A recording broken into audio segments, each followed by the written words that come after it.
De acuerdo al INEGI, en el segundo trimestre de este 2019, 30.8 millones de personas conforman la población ocupada informal, sector que agrupa modalidades económicas fuera de la seguridad social, tanto de la población urbana como la rural. De esto vamos a hablar hoy aquí en Juzgue Usted.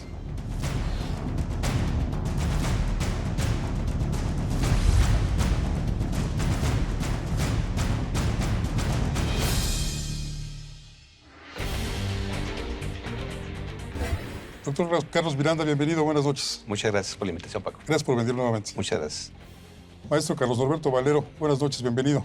Buenas noches, Francisco. Gracias por la invitación. Todos conocemos las grandes limitaciones que hay en cuanto a seguridad social para quienes nos desempeñamos fuera de la formalidad. Es correcto. Profesionistas, vendedores ambulantes, trabajadores agrícolas. Freelance. Los freelance. Bueno, una gran cantidad. Creo que la población económicamente activa más numerosa es precisamente la que no está en el sector formal. Es correcto. Y todos tenemos el problema de que carecemos de seguridad social. Así es. Los problemas son muchos, pero ¿qué soluciones podría haber ante esto, doctor Miranda? Mira, Paco, primero es importante señalar que en México vemos más de 40 millones de personas que estamos en ese supuesto. Tienes razón, desde una actividad profesional hasta una actividad técnica, personas que se dedican al comercio mal llamado informal, servicios de transporte, pero también existimos profesionistas, por ejemplo, que estamos llevando a cabo la prestación de un servicio privado y sin embargo no tenemos ese régimen de seguridad social.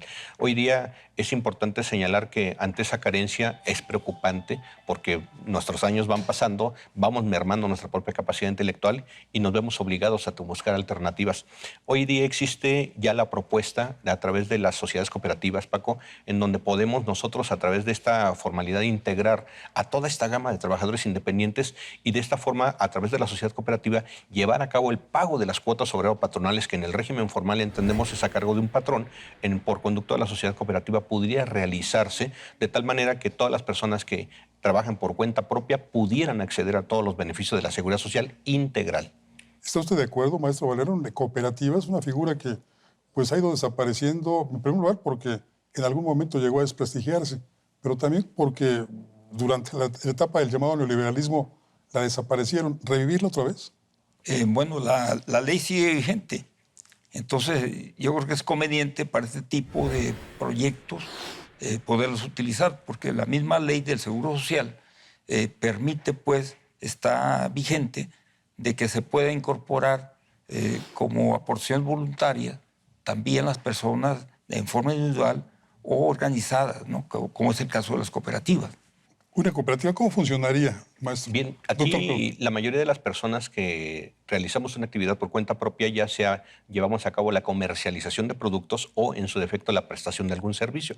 Las sociedades cooperativas no están limitadas para ese efecto. A través de la constitución de la misma pudiera llevarse a cabo la promoción de esos servicios o de estos productos, que es un interés común, un interés general que la misma ley prevé. Y de esta forma, al estar integrados y organizados, también pudiera llevarse a cabo la recaudación necesaria. ¿Quién convocaría? ¿Quién organizaría? Tendría que ser líderes de grupo, de tal manera que a través del beneficio de la seguridad social integral, por supuesto que creo yo habría muchas personas interesadas, no solo en la promoción y difusión de sus servicios, sino que además la posibilidad de poder acceder a los beneficios de una seguridad social integral, en donde, por otro lado, podría yo recuperar semanas de cotización que en algún momento ya he podido generar en virtud de haber trabajado en el régimen subordinado para algún patrón. Pero por otro lado, también con la constante obligación de seguir pagando de manera puntual mis cuotas obrero-patronales, bajo la dualidad, es decir, yo al ser trabajador independiente soy mi propio patrón y soy mi propio trabajador, de tal suerte que pudiera yo cubrir ese gasto y es un ingreso directo para el IMSS que se vería reflejado por más de 40 millones. ¿Hay alguna diferencia con el seguro voluntario o el seguro facultativo con la creación de esta propuesta interesantísima de crear cooperativas? No, realmente creo que queda inserta, ¿no?, en esta posibilidad desde el punto de vista legal, ¿no? Sí es factible. Obviamente cae dentro, hay dos sistemas, ¿no? El régimen obligatorio, el régimen de voluntario. Entraría en la parte del régimen voluntario. ¿Y ahí no hay una especie de límite para...? Sí, por supuesto. En el caso del régimen voluntario, sí. Sí. Es decir, las personas pueden hoy día afiliarse de manera directa, sin embargo, la obligación de pago es anualizada y por adelantado. Y está limitada en cuanto a los servicios de atención médica se refiere. En el caso del proyecto que estamos presentando a través de las sociedades cooperativas y de acuerdo a lo que previene la propia ley del Seguro Social en su artículo 2, en la fracción segunda, nos establece que todos los socios cooperativistas estarían, a través de las sociedades cooperativas, obligados a recibir el beneficio de la Seguridad Social Integral, de tal manera que no habría limitación alguna. Actualmente el seguro voluntario es muy alto, tomando en cuenta el nivel salarial de nosotros trabajadores. Esta cooperativa, ¿cómo subsanaría esa necesidad de pagar por adelantado un servicio? Bueno, O un seguro. hay formas, ¿no?, para lograr esto, ¿no? Tendría que ser a través de un convenio que yo recomendaría, ¿no? Precisamente entre el cooperativo o la organización de que se trate con el Seguro Social, que ese es el caso que estamos viendo ahorita, ¿no? Y a través de ese convenio pudiera incluso establecerse en el mismo que el pago no sea anualizado, que pudiera ser mensual, porque es un acuerdo de voluntades finalmente el convenio, ¿no? Que puede complementar o sustituir lo que establece la legislación. ¿Esto no significaría una carga adicional al Seguro Social? Actualmente, estudiantes, Claro. muchísima gente está recibiendo el servicio, Sin incluso retribución sin alguna. pagar una cuota de afiliación. Es correcto. Aquí la ventaja que sería es que en este esquema el IMSS sí recibiría esas aportaciones económicas. Estamos hablando de que actualmente el déficit del Instituto Mexicano del Seguro Social anual es de más de 14,000 millones de pesos. Con este proyecto pretendemos señalar que pudiera generarse un ingreso directo al IMSS por recaudación de más de 10,000 millones de pesos al momento de que se pudiera abrir la puerta a través de las sociedades cooperativas de la integración de las personas que trabajen por cuenta propia. Esos 14,000 millones de pesos anuales que tiene como déficit el Seguro Social son aportados evidentemente por nosotros los contribuyentes a través del Seguro Social. ¿Es obligación de nosotros mantener al Seguro Social así, como contribuyentes? Bueno, en este caso, pues el Seguro Social pues, solicita y se le ha dado apoyos presupuestales, ¿no?, para cubrir precisamente esos déficits que ha tenido. Incluso ha habido ocasiones recientes en donde el Seguro Social ha echado mano de las reservas técnicas, que ese es un gran problema, ¿no? Porque Claro. precisamente las reservas técnicas son para poder solventar las pensiones, entre ellas básicamente, ¿no? Claro. ¿Sí es obligación de nosotros los contribuyentes subsidiar al Seguro No, Social? por supuesto que no. El artículo 123 en su apartado A de la Constitución nos establece que es obligación de los patrones el dotar de seguridad social a todos sus trabajadores, en razón de lo cual esta obligación constitucional no es del Estado, es de los propios patrones o del sector empresarial.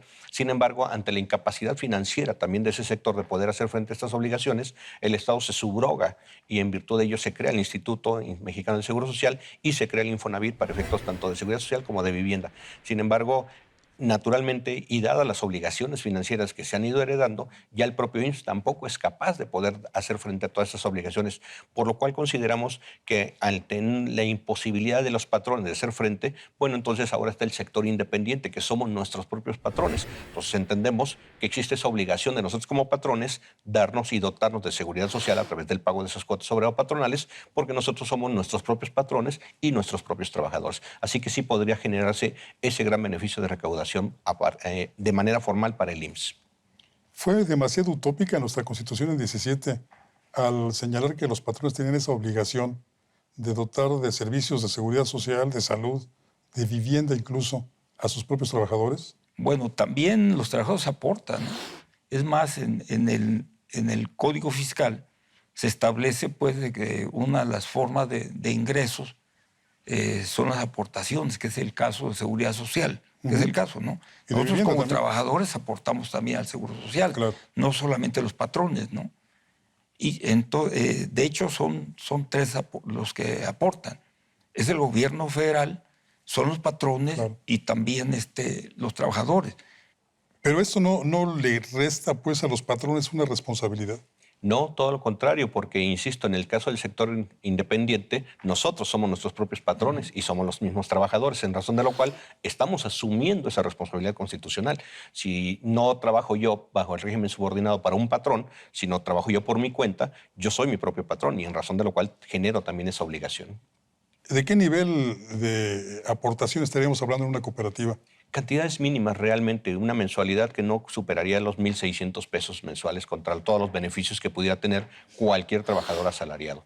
Ejemplo, tendría yo derecho a lo que es atención médica, medicamentos, hospitalización, pago de incapacidades, crédito para vivienda con el Infonavit y ya estaría generando también aportaciones para mi fondo de pensión. Y actualmente el seguro voluntario, ¿cuánto asciende el pago? En el caso del seguro voluntario anda alrededor de los 1,800 pesos, pero insisto, mensuales y pago anticipado. Es decir, no existe la posibilidad de hacer pagos mensuales. Tiene que ser un pago anticipado anualizado y posteriormente a ello me estarían limitando en cuanto a atenciones médicas y me irían escalando por nivel. Pues estas ideas parece que podrían solucionar parte de los muchos problemas que enfrenta el Seguro Social. Yo creo que sí, Francisco, porque Sí. Al haber más de la mitad de los trabajadores que forman parte de la población activa, que están como informales, esta sería una forma también de poderlos encaminar a cierta formalidad, ¿no? Claro. Y le generaría pues, al Seguro Social una aportación importante que ahorita no tiene. Entonces, esto pues, ayudaría mucho, ¿no? Y obviamente, pues como cualquier empresa, el Seguro Social, que tiene costos fijos, pues al momento en que se le disminuyen los ingresos, obviamente cae en pérdidas, ¿no? Entonces, una figura como esta, si se puede manejar, y yo creo que debería ser el propio Seguro Social, que la ley lo permite, poder establecer alguna mecánica, como lo ha hecho, pues, para incorporar, por ejemplo, a estudiantes con convenios con las universidades. Podría hacerlo también para ampliar la posibilidad de que las aportaciones voluntarias vía asociaciones permitan, pues, captar mayores ingresos para solventar sus necesidades financieras. Pues ojalá que este programa y sus opiniones sean escuchadas por la autoridad del Seguro Social. Claro que sí.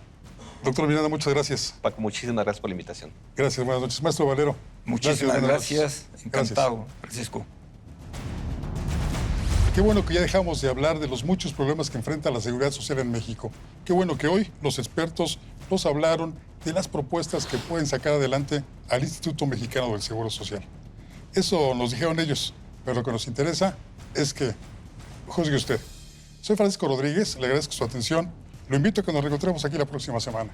Mientras tanto, le deseo, como siempre, buenas gracias y muchas noches.